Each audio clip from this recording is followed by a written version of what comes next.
So by way of introduction, my name's Emma Jones. I run a business called Enterprise Nation, and our job is to help people start and grow their own business. So if you heard the introductory comments with Richard and I chatting just previously, you'll know that, of course, we've had a pretty busy time in the past couple of months, and I just wanted to offer a little bit of context on that. Go into some thoughts around how you can build a fitter business over the next 6 to 12 months, and then hopefully maybe if there's time, take your questions at the end. So just for some context, as I say, because we are a small business support network, we quite quickly set up a coronavirus support hub when the lockdown was first announced.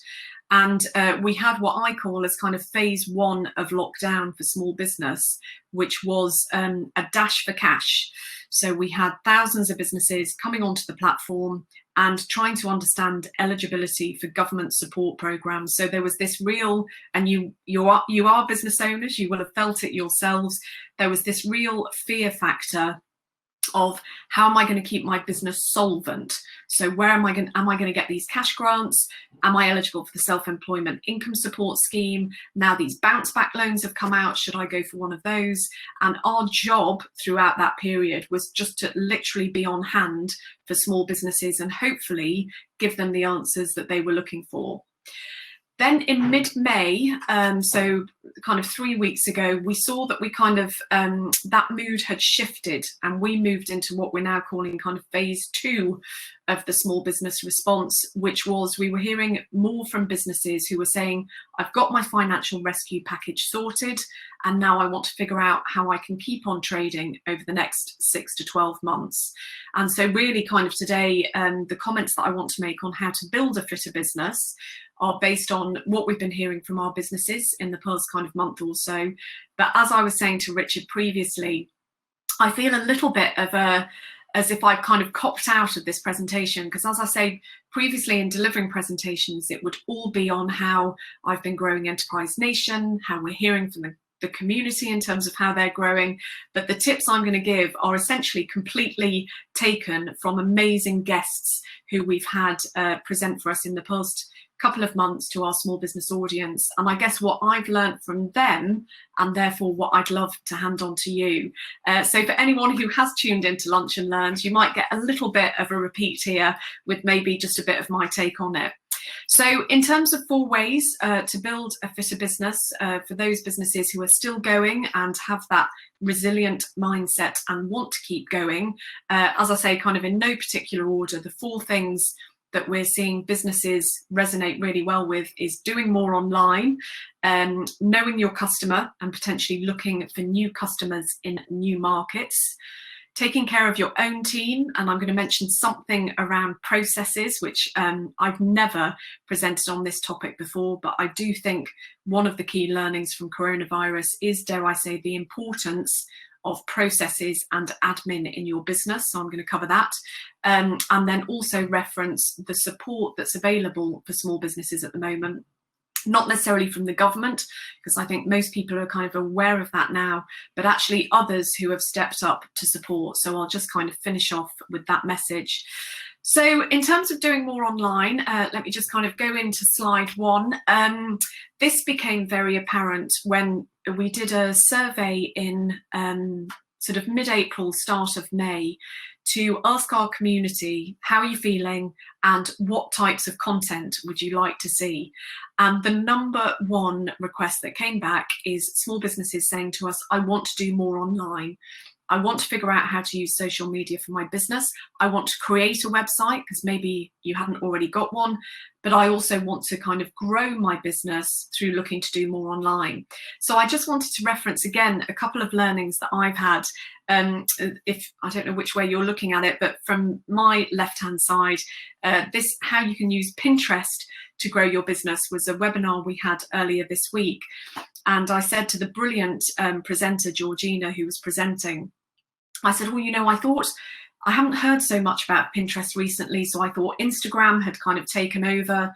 And what was really interesting to learn is that Pinterest does not compare itself to other social media platforms. It actually compares itself to Google because it's a very heavily driven, people come on to search for an item or indeed a business service, actually, so a product or a business service, and the conversion of people looking to then going on somebody's website to buy is very high when compared with other social media platforms or potentially search engines. So in terms of looking at social media for your business, I'm sure you've all looked at Facebook and Instagram.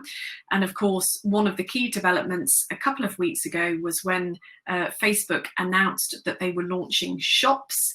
So it's in a deal with Shopify that if you have a presence on Facebook or Instagram, you can now turn that into a shop and start to commercialize your community. So that kind of announcement came out. But I guess my message here is don't forget other tools that are out there, such as Pinterest. And just to leave you on a final one of this, this is kind of feeling like my memories from the coronavirus lockdown, but we were doing a webinar on using TikTok for business. And at the time, quite a few people were saying, why are you doing a webinar on using TikTok? How on earth does anyone use that for business? And the morning of that webinar, I was on 5 Live, which I thought was going to be a business Q&A.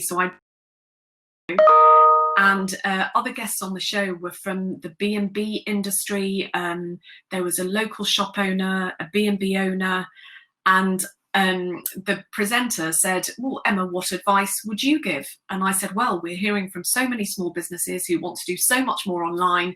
Today, for instance, we have a webinar on how to do business on TikTok. And live on Radio 5 Live, I was ridiculed for suggesting this because the B&B owner was like, how am I going to promote my business on TikTok? It's just for teenagers. And what I learned from that webinar is, first of all, it's not just for teenagers, but actually teenagers are sharing messages. And so if you're a B&B owner and your teenagers see you on TikTok, they're probably going to say to mum and dad, when we do start traveling, this is the place to go. So I would just say my message from that is keep your mind open to these incredible technology platforms through which you can promote your business and, of course, engage with thousands of people who are already on these platforms. The middle card, all about e-commerce, so how you can sell more online. So we've been doing a lot of work with Amazon, who of course have seen some of their retailers. In fact, actually, I did see you had an event, Richard, probably an hour ago, of a speaker talking to the topic of Amazon. I'm not quite sure what the gist of that presentation was. We're big fans of Amazon because it's hugely enabled thousands of businesses to set up new businesses and sell all over the world. But this is all around, if essentially you're an offline shop, restaurant, hospitality venue, is there something that you can do that starts to sell online? And we've seen so many examples of this. Earlier this week, I had an entrepreneur on the webinar, a young chap called Ollie Clark, who pre-coronavirus was a pet photographer and now is a mini entrepreneur selling puzzles where you have a picture of your pet on a puzzle. And of course, so many people are at home doing puzzles, and he's selling via Etsy, which you may know as a global marketplace for anything that's kind of handmade. And he was saying on the webinar that he is selling all over the world. He's selling orders to America. He's never done this before. And I said to him, essentially, coronavirus has helped you to become an accidental exporter. So this guy sitting in Portsmouth, early 20s, all of a sudden selling his puzzle creations across the world, only because there are these e-commerce platforms, trading marketplaces that enable you to do it. So again, really helping a business become fit. And then the third thing that I just wanted to reference is throughout coronavirus, I appreciate that kind of the media and many stories have been focused on businesses that have suffered and really struggled. But actually, and you're starting to see this come through in some of the stories now, there are also some businesses who have really thrived during this period. So if you're selling athleisure online or anything to do with homewares or gardens, you're doing pretty well at the moment. And again, I had a brilliant young entrepreneur called Molly Masters who came onto a webinar last week. She runs a book subscription business called Books That Matter. And just before the broadcast started, I said to her, how's business? And she said, I literally can't keep up with demand. We've grown at 100%. We're doing really well. We've outsourced our fulfillment. And so some businesses are doing quite well and now looking at how they scale. And therefore, if that applies to anyone who's tuned in, I would just say could now be a time where you look at digital tools to help your productivity. And that could be things like adopting cloud accounting software, looking at things like Slack or Trello in terms of productivity tools that just help you run more efficiently as a business. So that's all around doing more online. Second tip, and this may seem a little basic and a little bit simple, but I always think it's sometimes, and maybe this is one result of this recent period, is coming back to basics can be quite important. So those businesses that we think will come out of this fitter are those who are super close to their customer. They know and understand their customer, but maybe are also using this as opportunity to look for more customers.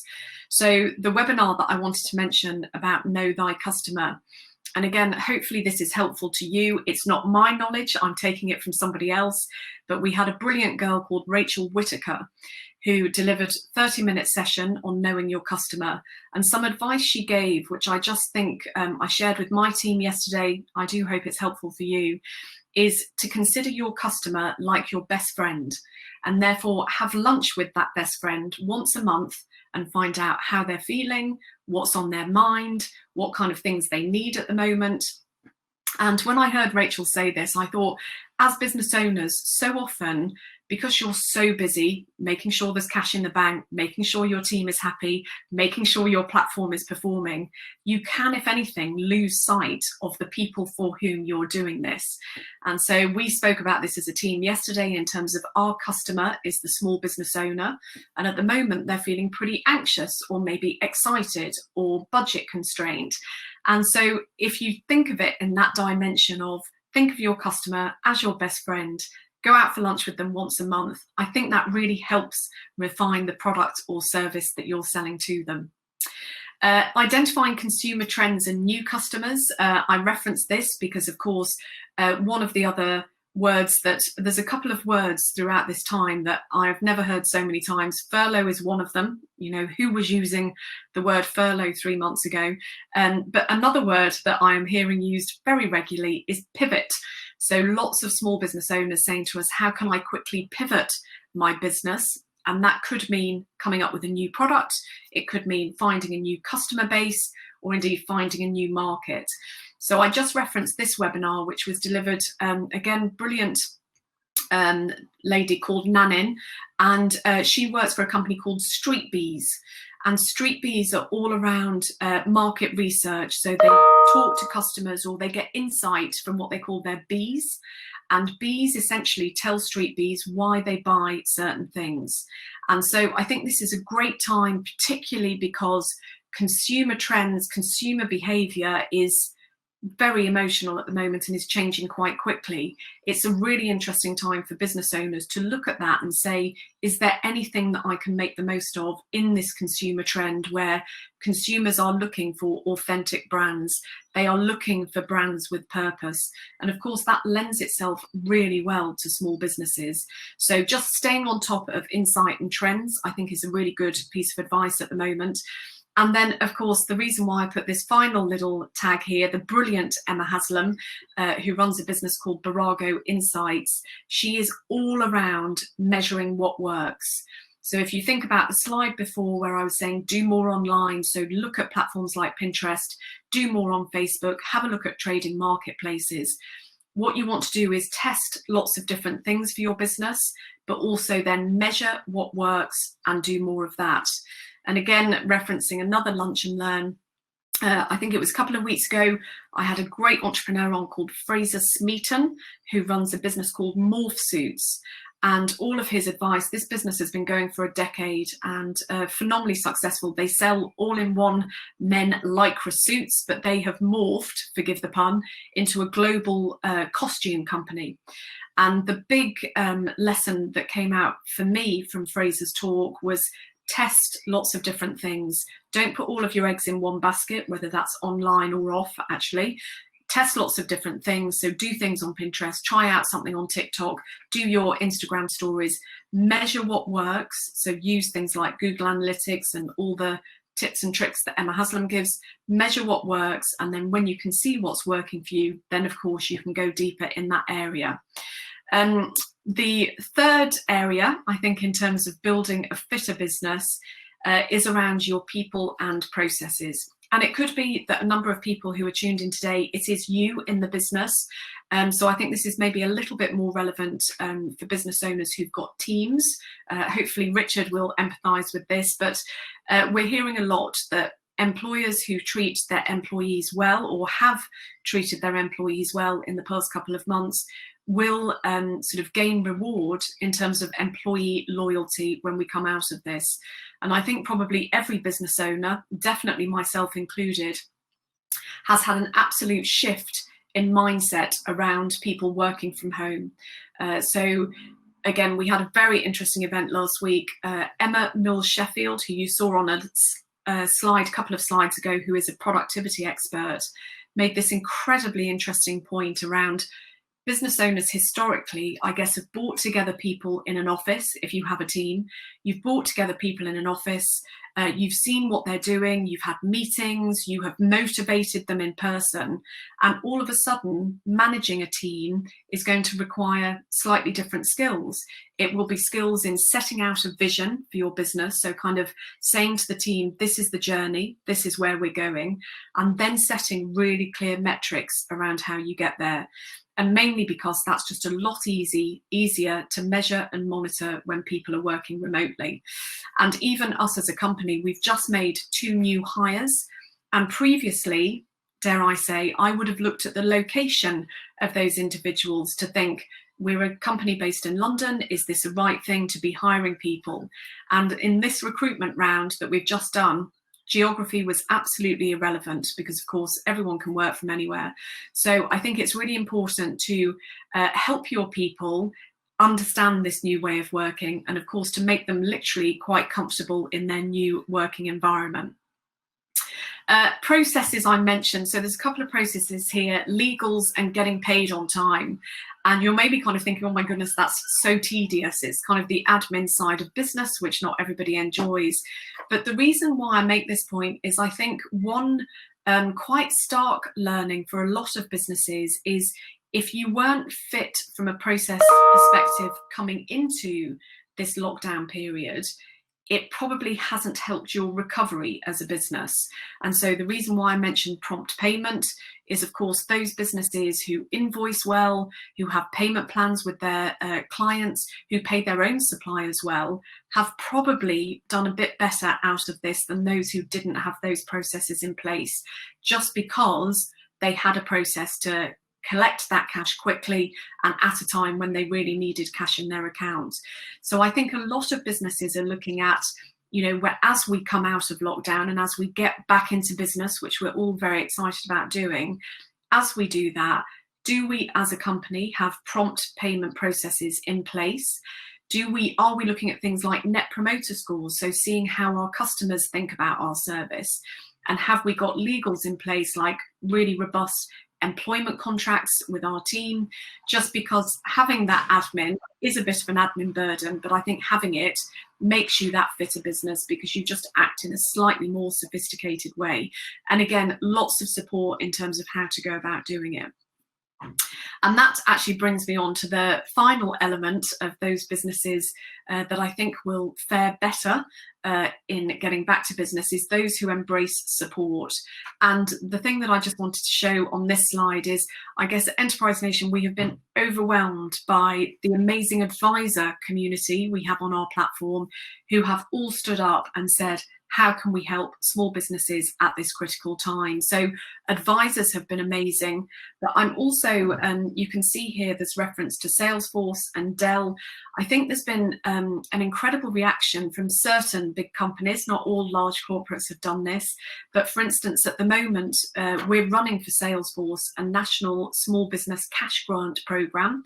So this is where small businesses can apply for a cash grant of £5,000 and it's for limited companies. And so Salesforce themselves have put $1 million into this program where businesses can access these cash grants.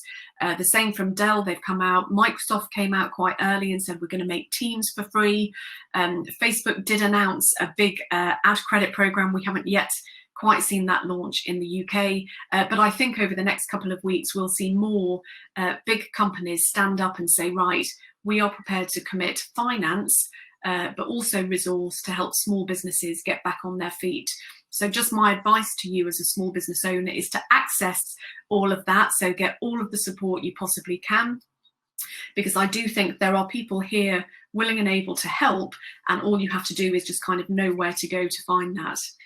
And then finally, I would just say, and this is a slightly odd kind of image to put, but there's a title behind it actually that has been covered over, which just says, continue to be inspired by entrepreneurs. I continue to be inspired by entrepreneurs who, dare I say, despite everything that's happening, the entrepreneurs that inspire me are those who always try and look for the opportunity in things. And I don't mean in any opportunistic way. I mean entrepreneurs who have that kind of realistic but positive mindset, and who say, right, how can I get fitter as a business? What can I learn from this incredible experience that we've all just been through?